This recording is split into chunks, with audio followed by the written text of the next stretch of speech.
E dando seguimento aí, após aí essa discussão sobre ESG, nós vamos falar aí de compliance, LGPD, inteligência artificial, desafios e soluções. E para falar sobre esse tema, nós trouxemos aí três especialistas do mercado, né? O Ricardo Franceschini, que é sócio do Franceschini e Moraes Advogados, a Roberta Codinotto, que é consultora de compliance na RC Compliance e Integridade, e o Gustavo Godinho, que é DPO na Blaze. Sejam bem-vindos. Boa noite, Marília. Você Boa me escuta bem? noite. Boa noite, Boa noite, Marília. Roberto. Prazer estar com vocês. Boa noite, Roberto. Olá, boa noite, Marília, Ricardo, Roberta, um prazer estar com vocês e com essa audiência fantástica. Maravilha. Marília, podemos iniciar? Ou você Podem quer fazer iniciar. uma introdução? Na verdade, hoje ficaria aqui como mediador diante desses especialistas, que é Gustavo e Roberto. Gustavo, como Marília falou, é DPO na Blaze. Roberta, né, já é uma conhecida nessa área de compliance, uma amiga, né, de luta nesse tema de integridade. Tem a consultoria RC, né, Roberta? Compliance e Integridade. Vem há muito tempo nessa área. Eu conheci Gustavo agora, mas pesquisei sobre Gustavo e realmente é uma pessoa que conhece muito da área de privacidade e proteção de dados e também a respeito de inteligência artificial. E nós vamos tratar nesse painel justamente sobre compliance, LGPD, né, proteção de dados, e também com abordagem inteligência artificial. E eu vou começar aqui, Gustavo, eu sei que você é especialista. Eu escutei recentemente uma palestra de Leonardo Tadeu, que é do IBDE, e ele trouxe 7 tipos de inteligência artificial. Você pode até acrescentar esses tipos, mas eu achei interessante, eu vou tratar aqui, né? Você pode até me corrigir, sabe por quê, Gustavo? Porque eu fui aluno, eu estudei processamento de dados há uns 20 anos atrás, mas eu vou Pouco ser, tempo, pouco tempo. eu parei no tempo, eu estudei Visual Basic, eu estudei HTML, DBase, então faz muito tempo, Roberto, Fantástico. eu parei no tempo mesmo. Mas estou tentando voltar, sabe, Gustavo? Então você é um especialista. E ele falou algumas inteligências aqui, algumas IAs. Ele tratou primeiro, ele falou que existe a IA fraca, que são aquelas, né, que são sistemas projetados para realizar tarefas específicas, né, dentro de um domínio limitado. Ele falou o reconhecimento facial, o FaceTime ali e tal, quando a gente desbloqueia um smartphone, são essas inteligências fracas, né, que têm um domínio limitado. Ele falou sobre a inteligência forte também. Ele falou sobre a inteligência que ela é capaz de aprender, entender, raciocinar em diversas áreas, né? A Siri da Apple é um exemplo. Então, você vai ali, né, passando, ela é capaz de aprender e também entender. Ele falou sobre a baseada em regras, né, que ela usa um conjunto de lógicas programadas manualmente para tomar decisões, que é um tema que é até interessante de traçar aqui, que é o sistema, né, de diagnóstico médico. Aí usa dados pessoais, né? Uhum. Então, e a baseada em aprendizado em máquinas, aí é a chamada ML, que elas aprendem utilizando algoritmos e técnicas, que é o exemplo, por exemplo, acho que todo mundo aqui tem o Netflix ou Prime, que por meio do algoritmo ele já identifica, né, ele aprende as suas preferências e aí ele vai te dando ali informações, né, com base num rótulo. Ele disse que esse caso é o caso do supervisionado. E também existe aquelas situações das instituições financeiras que detecta fraudes, né, de cartão de crédito. Então, ali a IA ela vai fazendo um trabalho.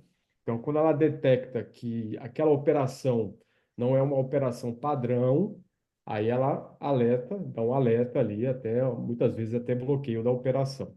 A quinta, ele falou sobre baseadas em redes neurais, que são as redes neurais artificiais, né, que é reconhecimento de imagem, que é por exemplo, o veículo autônomo.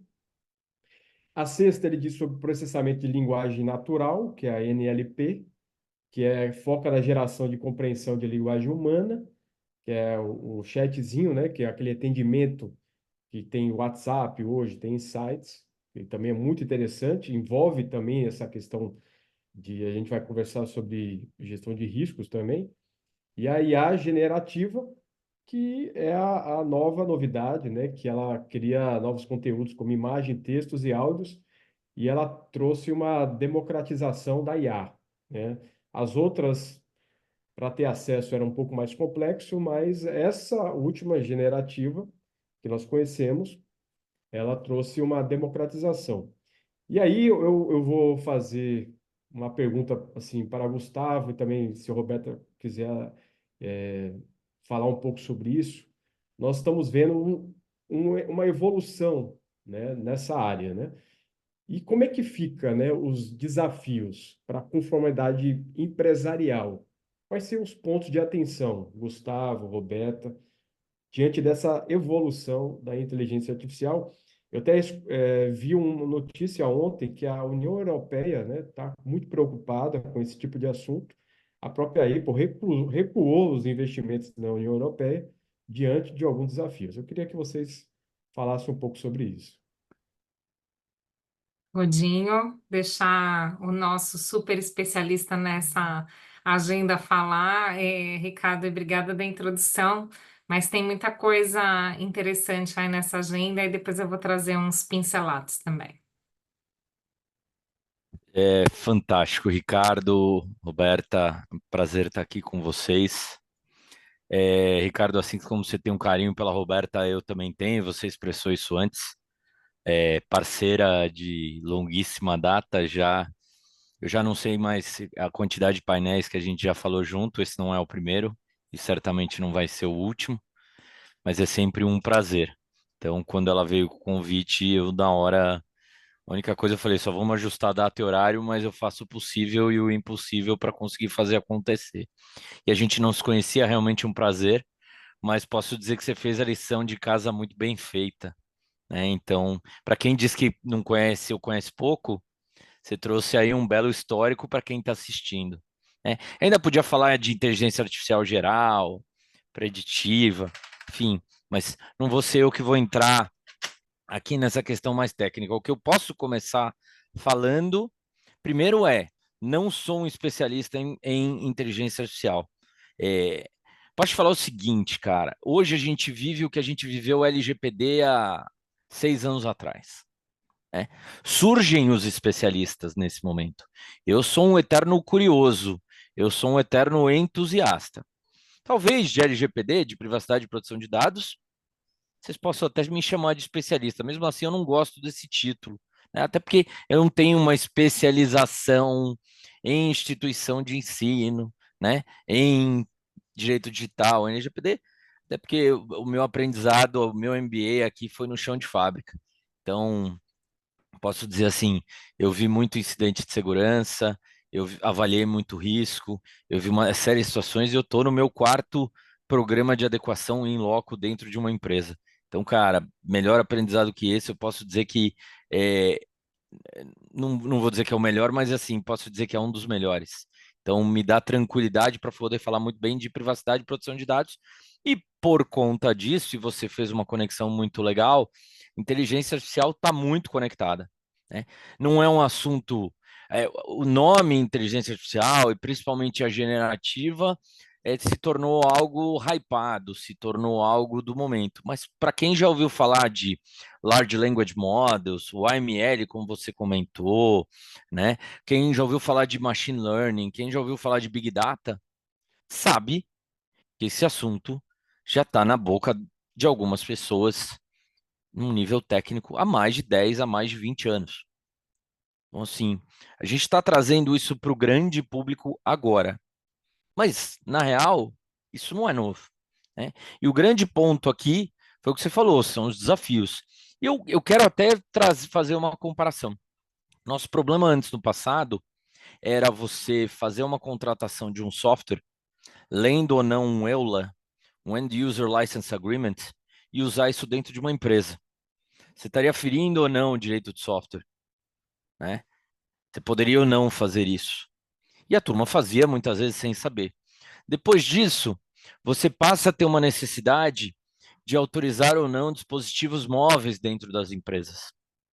E aí, por consequência, passa a ter que ter regrinhas para autorizar o uso de smartphone, de tablet e de notebook pessoal. Ou às vezes, agora dos wearables, você falou de dados neurais, a gente pode ter coleta de dados neurais por meio de wearables e usar wearables dentro das empresas. Isso aqui é um wearable, né? Quem estiver usando um óculos da Meta, não é o meu caso agora, está usando um wearable. Enfim, e ele pode tirar foto, ele pode filmar, ele pode atender uma ligação, né? Ele pode fazer uma reunião e gravar aquela reunião usando esse wearable, usando esse óculos. Então, eu preciso ter regras para esse tipo. Então, talvez ter que ter um bring your own device, uma política para isso, né? Uma política para uso de dispositivos móveis. E agora, por que não ter uma política para uso de inteligência artificial, muitas vezes paga pelo próprio usuário? Porque tem usuário que já está pagando o Copilot, tem usuário que já está pagando o OpenAI, Gemini, Llama, e posso dar outros 5, 10 nomes aqui, né, Ricardo, de aplicações de sistemas ou de tecnologias à base ou embedadas com inteligência artificial, especialmente a generativa, que é a grande bola da vez e que é o que hoje é usado pela grande maioria dos curiosos, né? Então, poxa, preciso traduzir um texto. Vamos lá pedir ajuda. Para que usar o Google Translator? Não, vamos lá, né? E vou fazer mais um paralelo com o passado. Nosso problema antigamente era o I Love PDF, né? Você pensava, pô, vou jogar o documento lá, será que ele vai me garantir a privacidade de proteção de dados? Hoje é você jogar um documento no chat GPT, no OpenAI, né? Então, hoje a preocupação é essa. Então, o que que eu posso colocar ali nesse documento? O que que eu, no documento não, que tipo de documento, que tipo de informação, que tipo de dado, qual a sensibilidade? Então, eu começo a ter que me preocupar, inclusive, disso. Isso é um risco para a companhia, porque eu posso trazer um risco financeiro, operacional, sistêmico e, não menos importante, reputacional. Falo em reputação porque a gente deve lembrar, e muitos aqui lembram, se não lembram, vão buscar no Google, o caso da Samsung, né? Onde funcionários acabaram botando informações sensíveis dentro de um modelo de treinamento de dados, e isso acabou, né, sendo divulgado, isso acabou vazando, e para a empresa isso não foi muito legal, né? Então, a gente precisa ter uma regra, enfim, para não só o uso de tecnologias com inteligência artificial embedada, mas como o uso da própria inteligência artificial dentro da empresa. Até para fazer um uso de forma ética, um uso de forma responsável. Porque usar por usar, todo mundo quer. Todo mundo quer. E outra, isso pode servir como vantagem competitiva com relação ao seu concorrente. Então, legal, vamos divulgar. E a gente pode usar para as mais diversas situações. Você falou de prevenção à fraude, é uma delas. Foi falado, não sei se não foi, eu falo agora de obtenção de crédito. Decisão automatizada, ali pensando no artigo 18 da LGPD, pode ser para crédito, pode ser atrelado à fraude, pode ser para outros tipos de decisão automatizada, né? E o artigo 18 fala: se houver houver um processo de decisão automatizada e se precisar de um pedido de revisão ou né, de revalidação daquilo, você pode pedir uma atualização dos seus dados pessoais, né? Às vezes você tem lá um pedido de crédito negado porque seu score está baixo, porque o seu endereço cadastrado é o antigo, porque você é casado, está como solteiro, porque a sua renda está baixa porque você não cadastrou um olerite novo. Então você tem esse benefício. E tudo isso somado vai ajudar essa inteligência a chegar num novo cálculo. Pode ser feito automaticamente, pode ser feito com apoio de uma supervisão humana, né? Então, isso também é necessário. E aí, trabalhar sempre de forma ética e responsável. E não só isso, só fazer um documento não resolve. Porque senão é aquela história, né? E a Roberta sabe disso melhor do que ninguém, tenho certeza que você também, Ricardo, né? Vamos fazer um documento aí só para dizer que a gente tem uma regrinha? Né? Trago exemplo até do caso das vinícolas lá do Rio Grande do Sul. Tenho certeza que todas tinham cláusulas políticas, maravilha. Mas alguém faz o depara? Alguém garante que aquilo que está no documento está na prática? Alguém consegue evidenciar que aquilo efetivamente ocorre? Então você precisa de pessoas, processos e um sistema para que isso aconteça, né? Então, para ter pessoas, como é que eu garanto isso? Treinamento, conscientização, awareness e um comitê para decidir questões. E eu não estou nem chegando no momento de falar quem vai ser o profissional que vai lidar com isso. Isso acho que a gente ainda pode falar. Mas trazer um comitê multidisciplinar de pessoas, né? E também não quero adentrar muito em questão de controles, acho que a gente pode falar disso mais para frente, né? Mas eu preciso ter um comitê multidisciplinar, governança de TI, segurança da informação, governança de dados, jurídico, compliance, riscos, controles internos, RH, alta direção, né? E tomar algumas decisões a partir dali. Ou seja, é criar um mínimo de estrutura, né? É ainda mais no momento que a gente vive, para garantir que, poxa, tenho regrinhas mínimas, tenho uma conscientização constante, tenho um treinamento e tenho uma conscientização que está rolando aí na empresa, para garantir o quê? Que se eu vá usar IA, seja para o próprio benefício do usuário interno, do colaborador ou da própria empresa, que aquilo vai ser feito da melhor forma possível, sem que possa trazer preconceito ou prejuízo para ninguém. Eu acho que, assim, tem muito para a gente falar.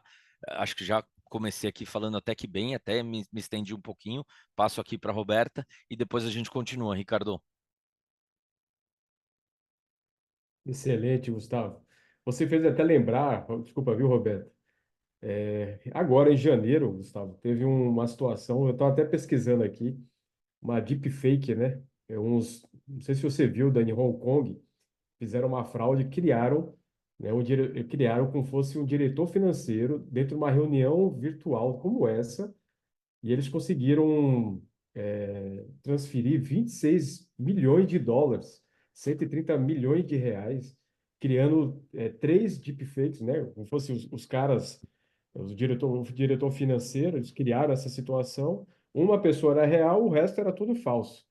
E aí eles aprovaram, por meio de inteligência artificial, é uma fraude, né?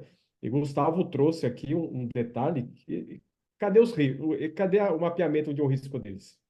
Como é que nós vamos fazer, né, Roberta? Eu queria que você complementasse, né, se for o caso, em relação a esse tema que Gustavo trouxe aqui muito bem, deu uma aula, né, Roberta? Não, com certeza. Por isso que eu só me relaciono com os melhores. É sempre assim. Queridos, é um prazer estar com vocês, né? Francisquini, super, super amigo, já estamos juntos em muitas coisas boas por esse mundão afora. Godinho também. Marília, obrigada do convite. Acredito que o Godinho ele tirou o véu assim de vários temas que envolvem esse glamour, né? Porque a gente, tudo que é novidade, a gente se apaixona e se apaixona muito rápido, né? E às vezes não se dá conta desses riscos e a facilidade traz mais riscos, né? Porque está ao alcance das mãos. Então, tudo aquilo que é mais difícil usar, de certa forma, o controle já está estabelecido. Só que hoje a gente tem acesso muito fácil a muitas ferramentas. Então, nós temos hoje um celular que ele até liga, né? Até faz ligações, a gente não lembra que ele até faz ligações, só que ele é um computador, é uma máquina.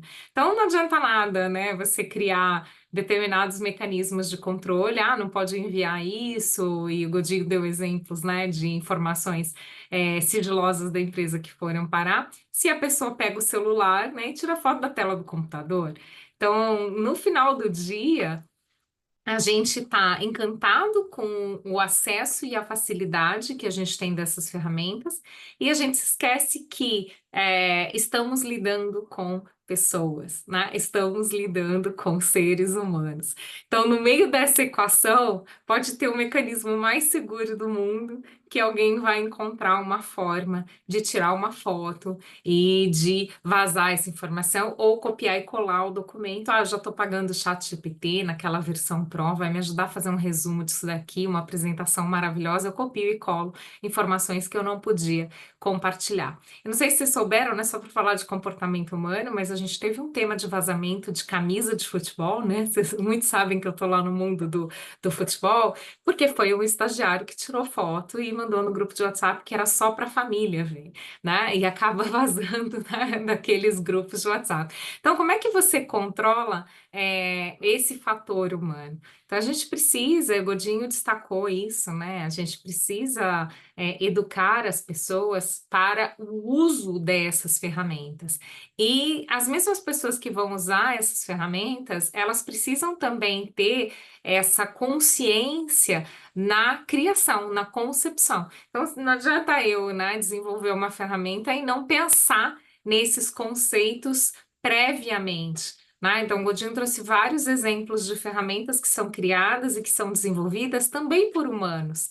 Né? Então, a gente precisa resgatar os aspectos éticos, e eu acho que um dos pontos que nós não temos muito presente e precisamos amadurecer, e eu falo isso frequentemente, é uma análise de risco, né? Então, nós somos muito deficientes enquanto profissionais em cenários de análise de riscos. A gente comete falhas, né, muito primárias por não ter uma cultura de analisar risco. Então, a gente meio cria uma aversão.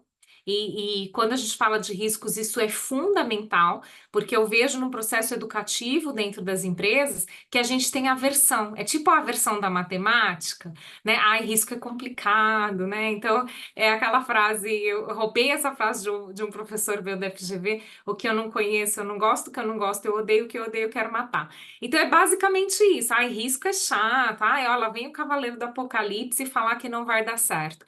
Então, nós, enquanto profissionais, precisaríamos trabalhar muito mais na concepção de uma cultura de riscos e entender que cada um de nós, não importa que área que a gente esteja, né, não é a competência de mapeamento de risco de uma empresa, não é da área de riscos, né? É de cada um de nós, porque sou eu que sento lá, né, na frente do computador e eu que executo a minha função, que eu sei quais são os riscos, né, inerentes àquela função que eu entrego. Então, acho que um passo muito importante, e é bom essa discussão dentro desta temática, é convidar a gente, enquanto profissionais, a trabalhar melhor nesse aculturamento de gestão de riscos. Então, ler um contrato e entender exatamente quais são. Ah, você não está sendo negativo, a gente confunde, né? Mapear riscos com, o cara negativo, tudo dá errado para ele. Não, você está antevendo situações que você pode criar mecanismos de controle.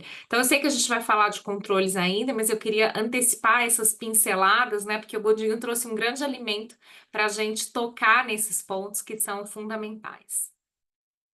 Acho que é até interessante, pegando o gancho que você falou, Roberta, e Gustavo também falou muito bem das regras, né? As empresas colocam no papel aquele velho para inglês ver, e aí não coloca em prática algumas situações que nós vamos conversar aqui também, como você bem falou, como análise de risco. Então, o Gustavo falou muito bem que é essa preocupação com os dados. Eu lembro muito, quando o WhatsApp começou, as pessoas, na verdade, a gente acaba não lendo, né?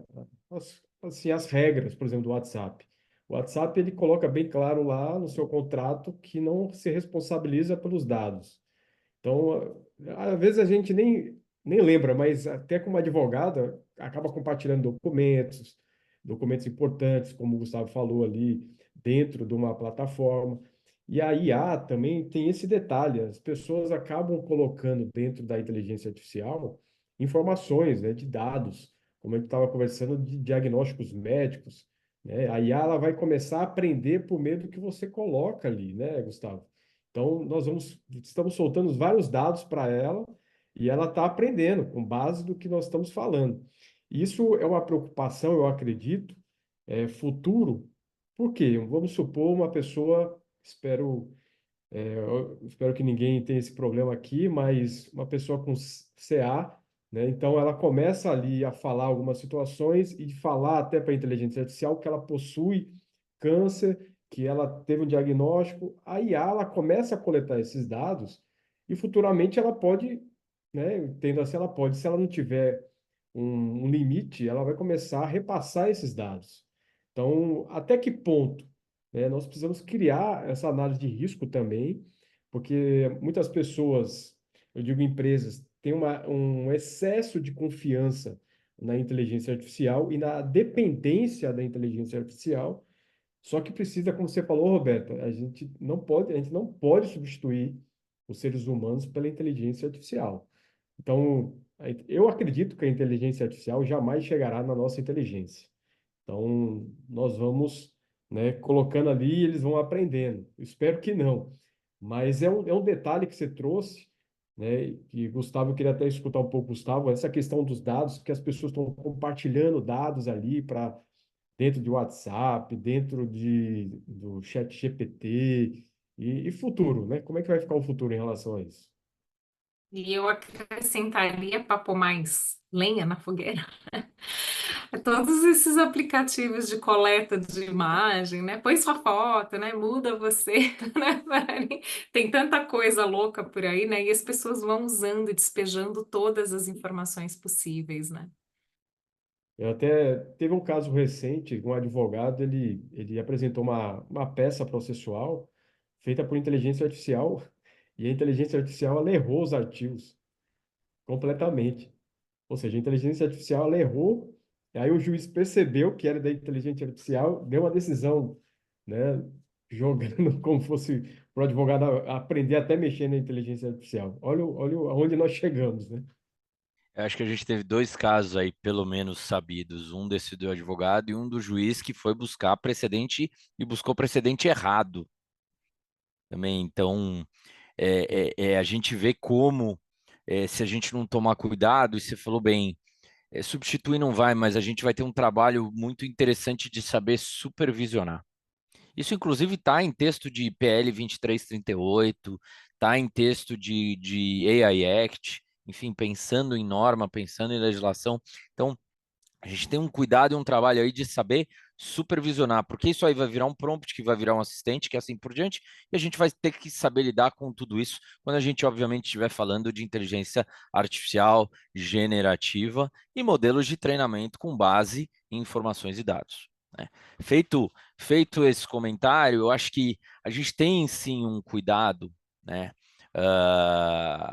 Pensando em controles, pensando. Bom, primeiro deles, acho que para mim é conscientização. Eu acho que a gente volta a falar de documento, por melhores que sejam os documentos que a gente faça, se não tiver além do depara, se eu não tiver a história do água mole, pedra dura, tanto bate aqui até que fura. Isso aqui tem que ser falado constantemente para todo mundo. Privacidade, proteção de dados, segurança, inteligência artificial, ética no uso da inteligência artificial, né? É, é, e todas as formas corretas. Não sabe, tem dúvida? Vamos usar aquela famosa frase: procure sempre um advogado, procure sempre o seu DPO, procure sempre alguém que conheça um pouco mais do que você, né? Então, assim, poxa, tem dúvida se eu posso circular essa informação? Você deu o exemplo da camisa de futebol, Roberta. Eu acho que eu até sei de que time você está falando, né? Inclusive, declaro aqui um dado pessoal sensível meu aqui com relação ao time, mas tá tudo bem. Então Que são está todos tricolores aqui, viu? tá marcado na pele, São inclusive. todos Mas aqui a de gente São já Paulo. teve dados de presidente da República sendo divulgados, dados de saúde. A gente já teve dado de influencer, atriz, assim. E outra, o grande problema é isso vai para o WhatsApp, que tem uma certificação, né? Uma ponta a ponta com relação à criptografia, você perde o controle. Assim, você deu um send uma vez, você não sabe para onde foi. Você não garante essa rastreabilidade, diferente de outras plataformas de mensagem instantânea.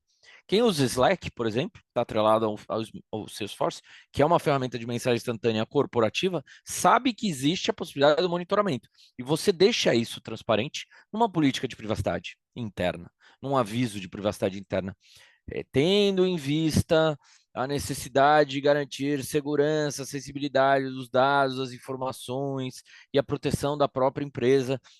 Tudo aqui que for trocado dentro das ferramentas da empresa em horário comercial ou fora de horário comercial poderão ser monitorados. Tanto que aí eu volto à história do BYOD. Se eu uso um celular pessoal, um smartphone pessoal, ele, para fins de trabalho, ele deveria ser sim monitorado. E se, por exemplo, for furtado, perder, deveria ter a possibilidade de, inclusive, conseguir apagar todos os dados para evitar o risco da empresa, né? Então, assim, não é uma questão de excesso de zelo ou de quebra de privacidade. Não. Isso aqui existe algo muito maior. Você pode quebrar uma empresa por conta disso, né? Você pode entregar segredos comerciais, informações sigilosas sensíveis que podem colocar a empresa num buraco, ou você pode ir de mão beijada para um concorrente. Então, poxa, o cuidado é grande. Às vezes você está numa convenção da empresa, aí você resolve tirar uma selfie. Você e seu chefe, atrás tem aquele telão com uma projeção de número da empresa. Você tira, aparece para todo mundo ver. Olha que maravilha. Você acabou de dar de bandeja para o mercado uma informação que você não poderia. Então, assim, volta. Então, por isso que eu falei do awareness, da conscientização. A gente precisa disso, né? E esse é um controle. Então, vamos gerar isso para isso ficar na turma das pessoas. Quando eu penso em dado pessoal e atrelado com IA, eu vou fazer conversar governança de privacidade com governança de IA. Não tem jeito. Isso eu começo aonde? Além do treinamento e da conscientização, no mapeamento de dados. Se eu mapeio os dados, se eu mapeio as informações, eu vou mapear inclusive os sistemas. E se esse sistema trabalhar com IA, isso já vai estar no meu ROPA. Para quem não souber o que é ROPA, né, é Report of Processing Activities. Nada mais é do que o acrônimo, do que o termo técnico para mapeamento de dados. Então eu vou ali conseguir ter o ciclo de vida útil do dado pessoal e saber que ali eu posso ter a utilização de inteligência artificial por alguma finalidade, por algum motivo específico. E aí eu já começo a pensar em riscos. E se eu contrato isso de alguém, eu já consigo avaliar com base em frameworks de privacy by design o risco desde aquela concepção do produto ao serviço. Se eu vou contratar um terceiro, eu já avalio, eu faço um VRA, um Vendor Risk Assessment, ou do Diligence, a gente pode dar nomes 1000 para isso, e já tento garantir, antes até do contrato, Rô, você falou que não, legal, vamos olhar o contrato, mas eu vou fazer o Rô dar um assessment com 10, 20, 30, 50 perguntas, e com base nas respostas do fornecedor e das evidências das respostas, eu já antecipo o problema, e aí eu incluo no contrato cláusulas falando assim: olha, você tem 3 meses para fazer isso, você tem 6 meses para contratar tal profissional, você tem 9 meses para implementar tal processo, você tem 1 ano para implementar tal software. Porque aí, inclusive, eu tenho uma garantia do quê? De que, poxa, eu sou diligente, de que eu estou tentando fazer com que ele haja da mesma forma que eu e da mesma forma com que as leis e normas e melhores práticas exigem. Porque ainda que ele não tenha tudo, eu estou dando prazo para ele. Existe parceria, existe boa-fé, existe transparência. E se o parceiro fornecedor for esperto, ele está ganhando uma consultoria de graça numa dessa. Ele não está precisando pagar ninguém para vir aqui olhar e ver o que está de errado. E isso vai ajudar tanto ele com esse cliente, como outros que ainda vão pedir aquilo. Então, assim, olhar então o fornecedor parceiro, né? Fazer uma avaliação de riscos, o DPIA, pensando ali olhando a classificação de risco, né? Baixo, médio, alto, crítico, né? Conversando com riscos corporativos, né? E vendo se aquilo pode ferir algum direito ou garantia individual, né? E se fizer, você ter meios para corrigir aquilo dentro de um prazo certinho, né? Dentro de uma maneira correta. E aí, muitas vezes, levar esse assunto para cima, né? Levar isso para um comitê de riscos, para um comitê de alta gestão, para garantir também que isso seja, esse awareness chegue até lá em cima e depois você garanta o tone at the top. Porque se eu garanto a conscientização lá de cima, inclusive com relação ao risco, isso volta de cima para baixo, né? Para garantir com que o que é certo continue sendo feito da forma certa, né? Não tem jeito certo de fazer coisa errada.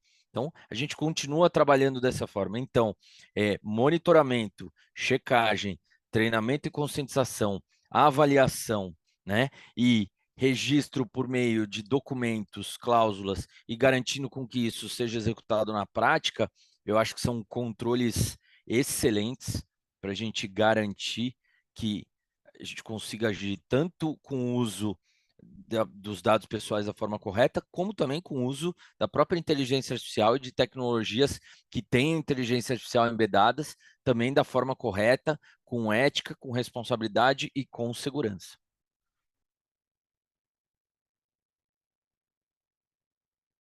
Excelente, excelente, Gustavo. Você, Roberta, você também poderia tratar alguns controles, né? O que que você tem para complementar em relação ao Gustavo? O Gustavo deu outra aula aqui também, mas tenho certeza que você tem muito a colaborar também nessa área de controles.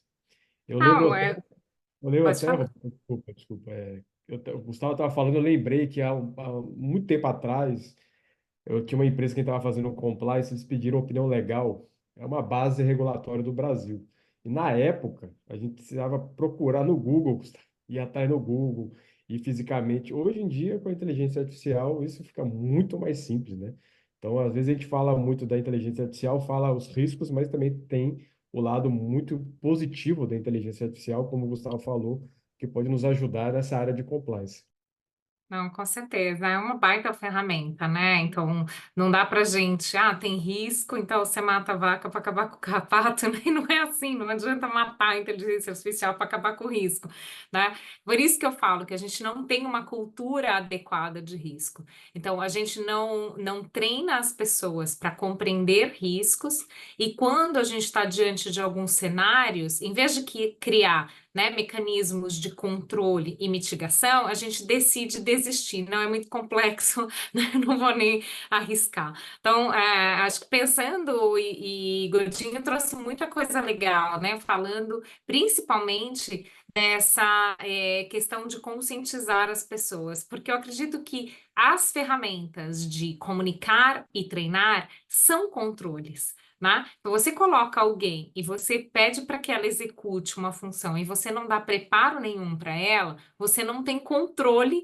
nenhum, é zero, né? Então, você pode ter alguns requisitos da própria atuação daquela pessoa para que ela evite, o computador não manda, né? E muitas empresas têm isso. Então, eu não consigo salvar informações em dispositivos externos, eu não consigo colocar ali um HD, não consigo colocar um pendrive, não consigo enviar informações para um e-mail pessoal, né? Não consigo printar a tela e tal. Só que você não deu a formação para aquela pessoa compreender a razão pelas quais, né, você tem aqueles mecanismos. O que que acontece com o ser humano que não entende por que que tem o controle? Ele burla, né? Porque, isso daqui está dificultando a minha vida.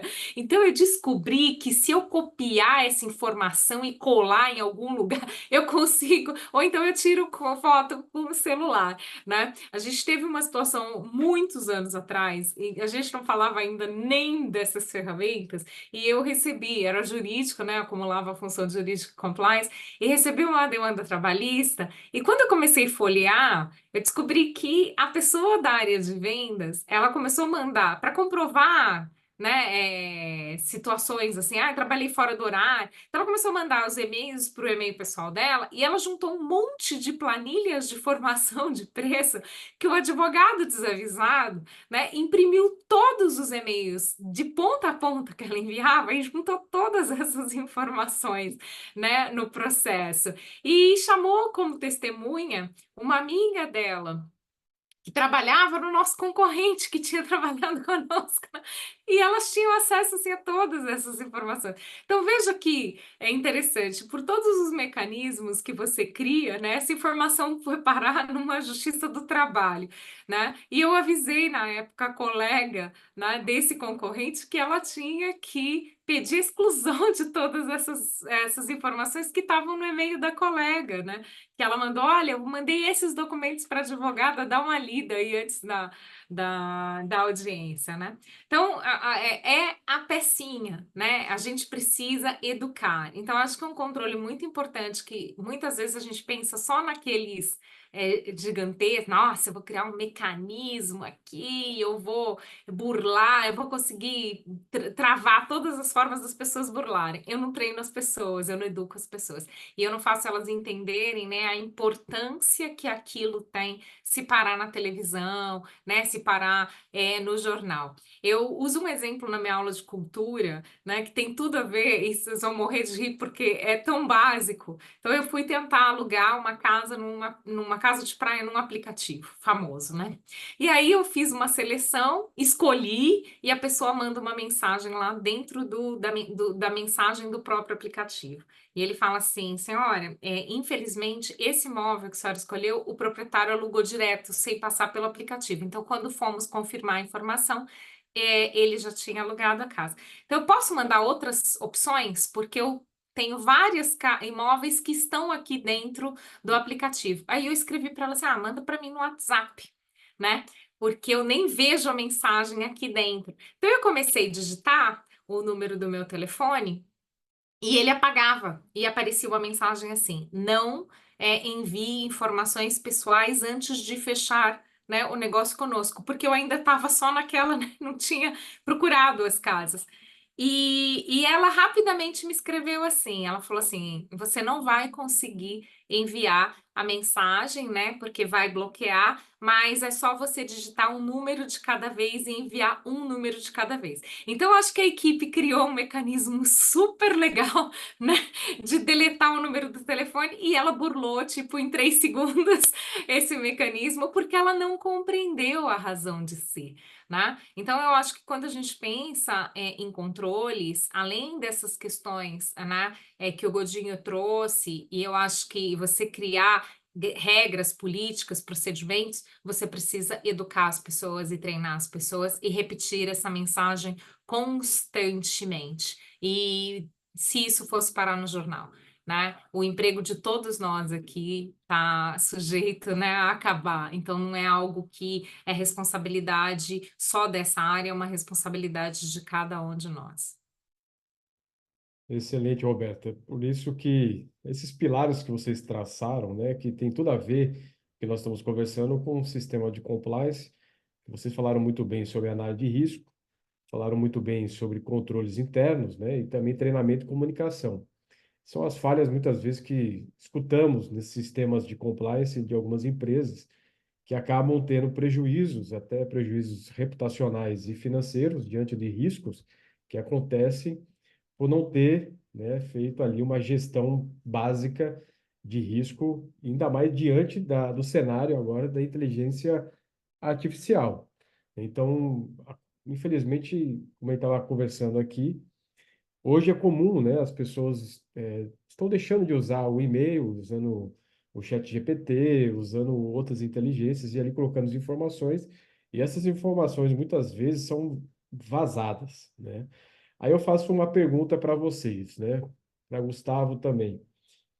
Esse tipo de controle, quem seria o responsável? É uma atividade multidisciplinar? Alguém que tem que ficar responsável por isso? Ou como que a empresa ela pode fazer esse trabalho de fazer esse tipo de controle para que não tenha esse vazamento de dados ou qualquer tipo de risco financeiro ou reputacional, como o Roberta falou? Como advogado que sou, e eu não posso perder o costume, eu preciso começar a resposta com o famoso depende. E por que que eu falo depende? Eu acho que não tem bala de prata aqui. Não tem receita de bolo pronta da vovó. Eu acho que tem uma série de condicionantes para uma decisão como essa. Mas eu começo falando em maturidade e níveis de governança dentro da empresa, né? Qual o nível de maturidade, né, o quão evoluída está a empresa nesse sentido? Ela já é uma empresa totalmente estruturada, estratificada, pensando em atividades e setores operacionais e técnicos, ou ainda não? É uma startup, né? É uma empresa que preferiu se manter pequena? É uma empresa familiar que, enfim, chegou num certo tamanho e está em dúvida por onde seguir? Acho que vai depender muito, né? Mas assim, como as coisas estão acontecendo de maneira muito rápida e eu não posso ficar aqui divagando por 2 horas, ainda que a empresa não consiga chegar num nome de pronto, qual que seria a minha sugestão? E eu já falei um pouquinho nas perguntas anteriores. Trazer um comitê. E por que eu falo trazer e criar um comitê ou um grupo de pessoas, né? A gente pode dar até mais de um nome, porque se você inclusive está num segmento que seja regulado, os comitês são específicos, né? Então talvez você tenha que dar um outro nome para esse grupo, né? Talvez não seja comitê o melhor nome, mas enfim, vamos usar de forma genérica aqui o comitê. Então você vai ter profissionais de diversas áreas lidando com o assunto.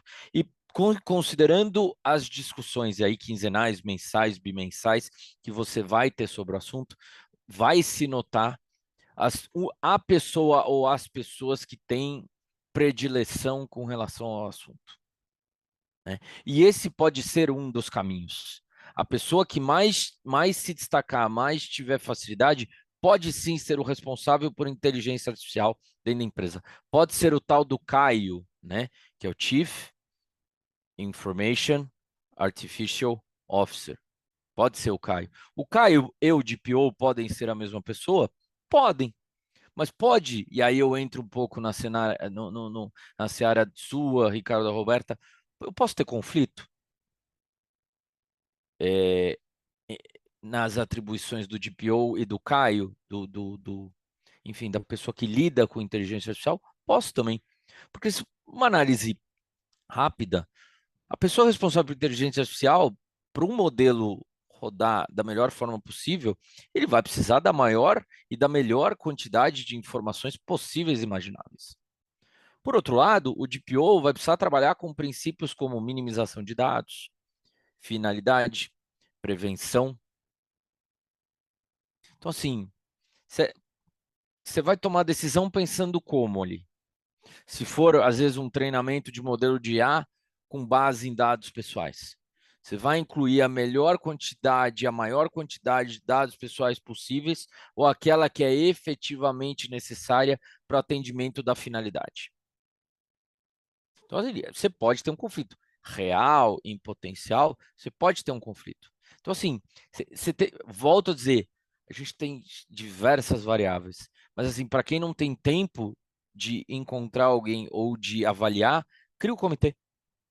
E aí começa a ter discussões, começa a avaliar, e com base numa primeira versão de uma política, começa a ter atuação. Por quê? Você pode ter utilização de IA, de atendimento ao usuário, cliente, consumidor, para fins de melhor validação de crédito, prevenção à fraude, decisões automatizadas, como eu coloquei, dentre outras situações. E aí, no caso a caso, você vai conseguindo olhar baseado em procedimento, fluxos e critérios, dar orientações e começar, inclusive, a pensar em risco ali. Ah, isso aqui o risco é baixo, o impacto é baixo, vamos para frente. Não, isso aqui o risco é baixo, mas se acontecer alguma coisa, o impacto é alto. Acho que vale a pena a gente discutir mais um pouco. Ah, não, alto risco, alto impacto. Poxa, mas a alta direção quer. Legal, vamos firmar uma cartinha de risco, dizendo que isso aconteceu, bababá, mas que você pode ter um ganho financeiro muito grande, isso, aquilo.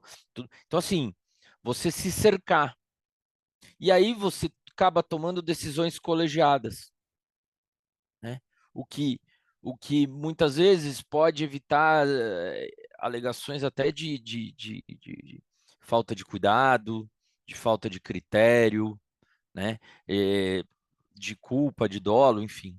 Então, eu iria muito nessa linha do cria-se o comitê, leva-se esse comitê por um tempo e, na minha visão, na maioria dos casos, organicamente, você chega na pessoa ideal.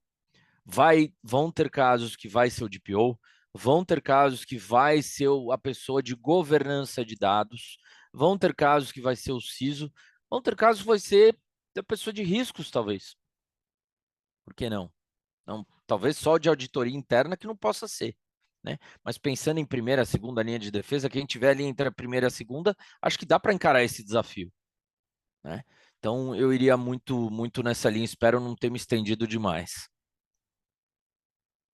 Eu vou completar só umas ideias, Ricardo, porque o Godinho trouxe esse aspecto como se isso fosse super novidade no nosso mundo. Mas a gente teve que fazer esse mesmo exercício com a LGPD. né? A gente teve que fazer esse mesmo exercício com compliance lá no passado. Então, eu sempre costumo convidar as empresas, usa os recursos internos que você tem, porque senão o pessoal sempre fica dando desculpa, né? Ah, não tenho recurso agora para contratar. Então, essa possibilidade de nós chamarmos as pessoas e reunirmos, né, os melhores talentos internos é uma baita oportunidade. Eu acho que a gente tem que explorar muito mais isso. Não é novidade, né? Essa possibilidade de você trazer profissionais e discutirem sobre essas temáticas é super rica do ponto de vista, né, de melhoria da análise de riscos, porque cada área vai trazer a sua visão. No compliance, a gente teve que fazer isso, a gente teve que buscar ajuda do jurídico, a gente não sabia lidar muito com algumas questões de pessoas, a gente chamou o RH, tanto que algumas empresas, né, e eu tive a oportunidade de trabalhar por anos numa multinacional, que ética vinha lá da galera de RH, vinha do VP de RH, e a parte de compliance vinha de um VP específico, então separado, e depois que a gente juntou essas duas competências de baixo, né, de uma área só, mas olha quanta gente a gente precisou envolver para antes definir que era uma competência de uma área só. Então, a gente já está acostumado a fazer isso, não é novidade, né? Então, eu recomendo muito que a gente possa, né, usar mais essas questões dos comitês, e compliance já tem, né, os embaixadores. Então, eu acho que você usar esses modelos de embaixadores também para disseminar, para conscientizar e para ajudar, né, nesse monitoramento de riscos é fantástico, né? Então, às vezes, usar as mesmas estruturas que você já aproveitou para o compliance para criar essa disseminação também, né, na área de privacidade e na área de proteção de dados. Excelente, Roberta. Pelo que vocês comentaram, eu fiz um resumo aqui, né? Trazendo um pouco da IA. Vocês comentaram muito bem sobre controles e eu fiz um resuminho aqui. Mostrou, né, que traz eficiência, uma precisão aprimorada. A gente utiliza bem, né, essa IA, uma gestão de risco proativo. Então, a gente utilizando bem essa IA, a gente faz uma gestão de risco. Redução de custo, porque a gente reduz muitos custos, né, Gustavo, Roberta, porque vocês sabem na prática esse trabalho de fazer essa gestão, esse aprimoramento leva tempo, tratar com pessoas também leva tempo, você trabalhar, a IA reduz custos. Uma adaptação a mudanças regulatórias, como eu comentei, no passado a gente precisava fazer um trabalho de opinião legal, buscar dentro da prefeitura, a lei municipal tinha que ir lá no governo do estado buscar a lei. E hoje a inteligência artificial facilita muito isso. E a melhor tomada de decisão, né? Então a gente consegue tomar uma melhor decisão em relação a alguns aspectos que vocês falaram de controles. Obviamente tem uma complexidade de implementação da IA hoje, né? Mas é uma facilidade que está aí, não tem mais como fugir. E como o Roberto também falou, é embrionário. Nós passamos por isso em compliance. Eu lembro, Roberta, que quando eu comecei a estudar compliance, era uma maneira muito ampla, né? Compliance, aí depois ficou segmentado, aí daqui a pouco as pessoas já tinham um especialista em compliance financeiro, compliance, né, trabalhista, daqui a pouco, enfim. E vem mais coisas por aí. Da mesma forma, LGPD, né? LGPD, quando surgiu, algumas pessoas falavam, não, isso não vai dar em nada, isso aí vai ficar uma lei morta. E a gente está começando, assim, a perceber a eficiência, né? E o porquê da lei também. Então, nós precisamos, né, estudar mais sobre esse tema. Mas eu queria só finalizar aqui com vocês, até pela questão do horário, está muito bom. Se pudesse até estar gravado, Marília, porque esse painel foi fantástico. Então, não escutei os outros, mas eu sei que esse painel aqui vai ser o painel que vai ter nota 10 pela participação de Gustavo e de Roberto. Mas só para finalizar, Roberta, eu participei, eu estava como ouvinte, você na palestra do último Congresso de Compliance em São Paulo, e foi trazido ali algumas ferramentas de IA para compliance. Uma delas foi o canal de denúncia, que hoje a IA ela já responde, né? Eu fiquei, rapaz, a IA já responde algumas denúncias. Você teria alguma outra, assim, fora essa? Sensacional, né? Então, assim, não é só de risco que a gente vive, a gente precisa usar, né, essa ferramenta. Como compliance ainda é uma área desafiadora, e o Godinho falou bem, né, quando ele falou depende, né? Tem empresas que ainda não estão maduras e nem faz sentido ter uma área gigante. Então, a gente tem ainda muitas empresas que têm o famoso eu-keep, né?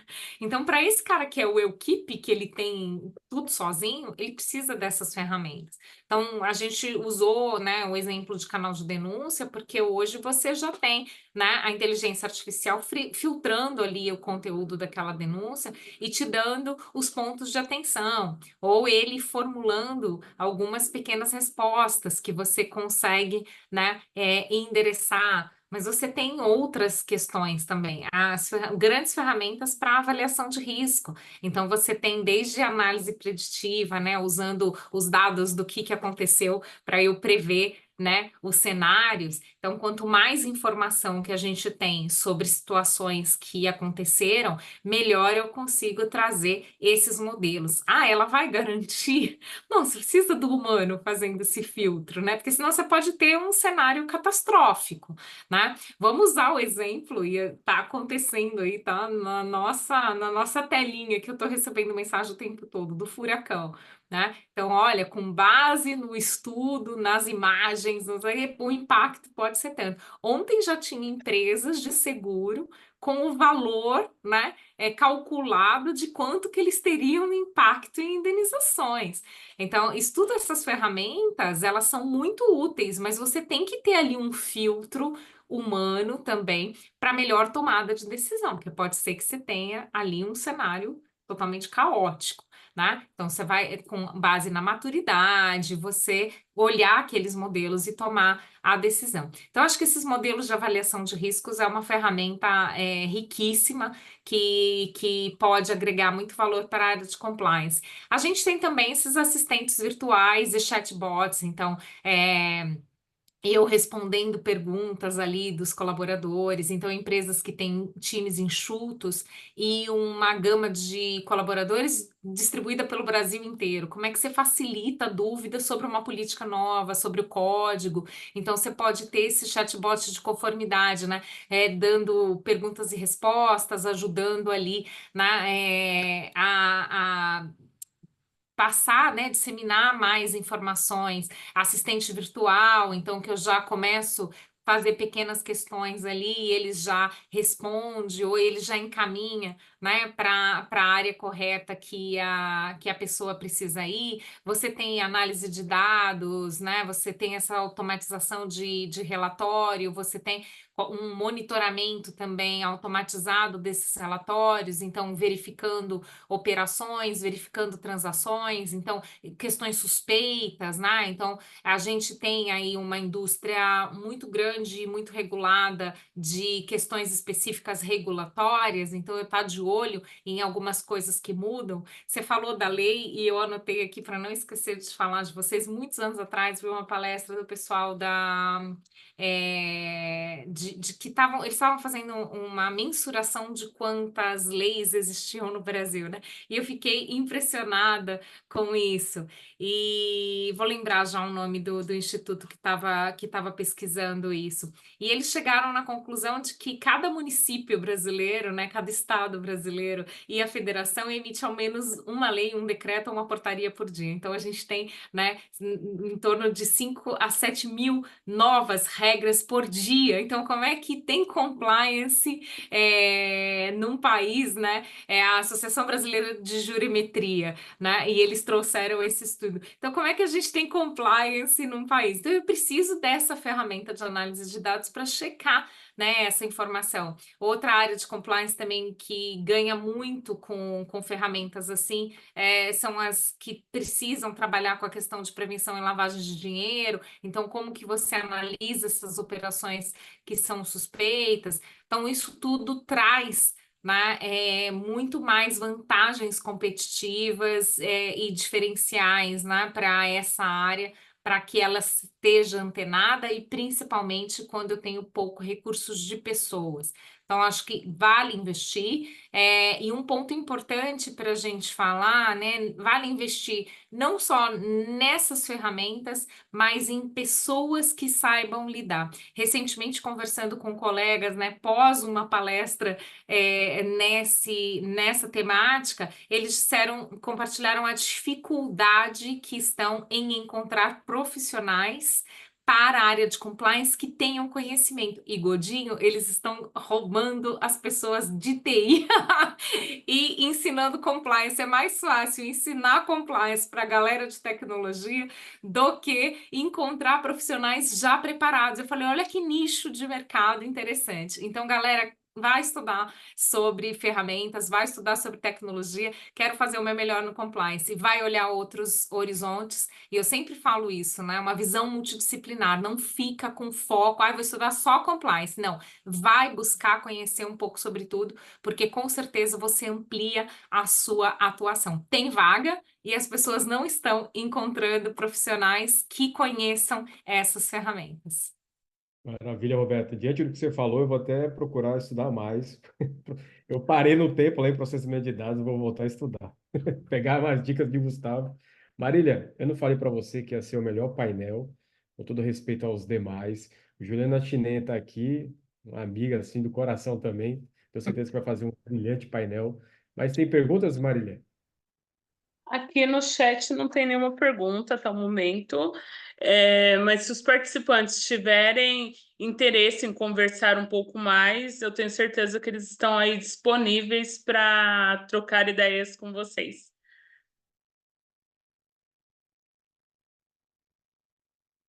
E Aproveitar essas esse tempo. apresentações ficarão gravadas também.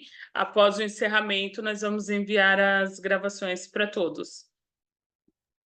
Maravilha. Eles vão estar com ouro na mão, Marília. Olha, podem perder. Eu queria aproveitar, agradecer a você pelo convite, parabéns pelo evento, né? Parabéns pela organização. Gostaria de agradecer a Roberta, uma amiga, e também agora ao Gustavo Godinho, Tricolor, vamos São Paulo. Eu sei que Marília não é São Paulo, é a única. Vamos São Paulo. Quando eu estiver em São Paulo, eu quero ir com vocês aí no Morumbi. Com certeza, com certeza. Obrigada, Marília, pelo convite. E assim como o Godinho e o Francisquini, né? A gente fica à disposição pelas redes sociais. Então, quem quiser trocar ideias conosco, estamos à disposição aí. Somos de verdade, não somos inteligência artificial, né, Godinho? Se mandar mensagem para a gente vai responder. Exatamente, eu não uso um assistente de IA para responder as mensagens que eu recebo aí por DM, enfim, pode demorar um pouquinho, mas eu respondo, a Roberta sempre responde também, e quero também agradecer primeiro a Marília e a Connect Law aí pelo convite, foi um prazer estar com vocês, já tinha a Marília conectada aí no LinkedIn já há algum tempo, então prazer revê-la aí, fiquei muito feliz em participar e parabéns pela qualidade do evento. Excelentes temas, excelentes palestrantes. Sou suspeito, mas acho que também foi muito legal, então concordo quando o Ricardo fala que se não é o melhor painel, é um dos melhores, então fica aqui o registro. Agradeço a querida amiga Roberta pelo super convite, por poder compartilhar e dividir mais um painel juntos. E agora o novo amigo Ricardo, também São Paulino, aí pela impecável moderação aí e cuidado e, né, preparação prévia e cuidado aí conosco durante esse painel, que foi muito, muito, muito bacana. Saio extremamente satisfeito e, não menos importante, agradeço quem está assistindo a gente, seja agora ao vivo, seja quem vai assistir ainda por meio da gravação. Fico aqui à disposição, LinkedIn, Instagram, enfim, vocês me acham e até uma próxima. Eu agradeço cada um de vocês, foi um painel muito enriquecedor, como sempre, né? Tenho certeza que agregou bastante, mas como nem tudo é perfeito, tem essa história aí do São Paulo aí de vocês. Precisava deixar isso registrado. Não fale o Muito seu bom. time, não, Marília, que vai ficar feio, viu? Ju, um abraço, viu, Ju? Próximo painel com você. Beijo. Sucesso, Ju, Obrigada, sucesso. gente. Obrigada, gente. Tchau, Excelente tchau. painel. Tchau, tchau. Boa noite.